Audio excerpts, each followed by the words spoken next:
Isang hapon na tila karaniwan lang ang takbo ng oras, tahimik na nakaupo si Edo sa isang sulok ng maliit nilang tambayan. May hawak siyang cellphone, ngunit hindi niya talaga ito binabasa. Paulit-ulit lang bumabalik sa isip niya ang mga nakita niya noong nakaraang araw, mga ngiti ni Vianzi sa iba, mga kwentuhang tila mas masaya pa kaysa sa tuwing magkasama sila. Hindi niya alam kung bakit, pero may kung anong mabigat sa dibdib niya na ayaw mawala. Si Vianzi naman ay masiglang dumating, dala ang karaniwang sigla at ngiti. Hindi niya agad napansin ang pagbabago sa kilos ni Edo. Lumapit siya at masayang bumati, ngunit malamig lamang ang tugon ng binata. Doon nagsimulang mabuo ang tampuhan, hindi sa malakas na pagtatalo, kundi sa katahimikang puno ng tanong at hindi pagkakaunawaan. Ngunit alam ni Vianzi na hindi iyon totoo. Kilala niya si Edo, kapag ganito ito sumagot, may pinagdadaanan. Ngunit sa halip na ipilit, pinili niyang manahimik muna. Hindi niya alam na ang katahimikang iyon ang lalo pang nagpaapoy sa selos na nararamdaman ni Edo. Sa mga sumunod na araw, naging mailap si Edo. Hindi na siya gaanong nagme-message, at kapag magkasama man sila, pakiramdam ni Vianzi ay may pader sa pagitan nila. Hindi na tulad ng dati ang kanilang mga usapan, wala na ang tawanan, wala na ang lamang. Napuno ng pag-aalinlangan ang puso ni Vianzi.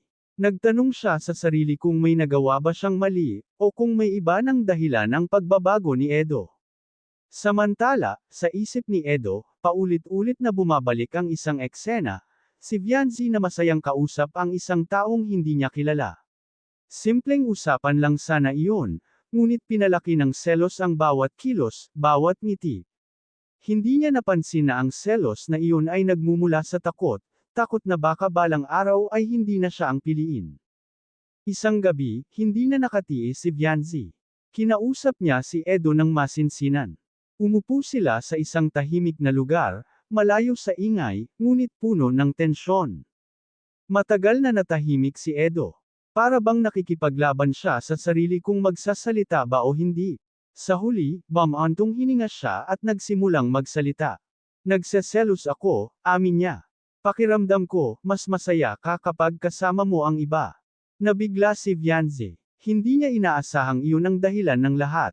Lumambot ang kanyang tingin, ngunit may halong lungkot.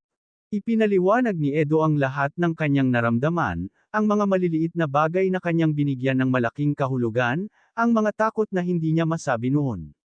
Habang nagsasalita siya, unti-unting bumababa ang bigat sa kanyang dibdib, ngunit kapalit nito ang kaba kung paano tatanggapin ni Vianzi ang kanyang mga sinabi. Tahimik na nakinig si Vianzi. Hindi siya sumingit, hindi siya nagalit. Nang matapos si Edo, saka siya nagsalita. Doon napagtanto ni Edo ang epekto ng kanyang katahimikan. Hindi lang pala siya ang nasasaktan, pati si Vianzi. Humingi siya ng tawad, taos puso at walang palusot. Inamin niyang nagpadala siya sa selos at hinayaan niyang sirain nito ang kanilang samahan, kahit sandali lang. Hindi agad nawala ang tampuhan. May mga luha, may mga sandaling pareho silang natahimik. Ngunit sa katahimikang iyon, may unti-unting pag-unawa. Napagtanto nila na ang selos ay hindi laging tanda ng kawalan ng tiwala, kundi minsan ay bunga ng takot at pagmamahal, ngunit kapag hindi na pag-usapan, nagiging dahilan ito ng sakit. Sa huli, nagkasundo silang maging mas bukas sa isa't isa.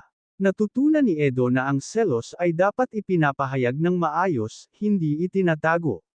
Natutunan naman ni Vianzi na mahalagang pakinggan din ang mga hindi sinasabi agad.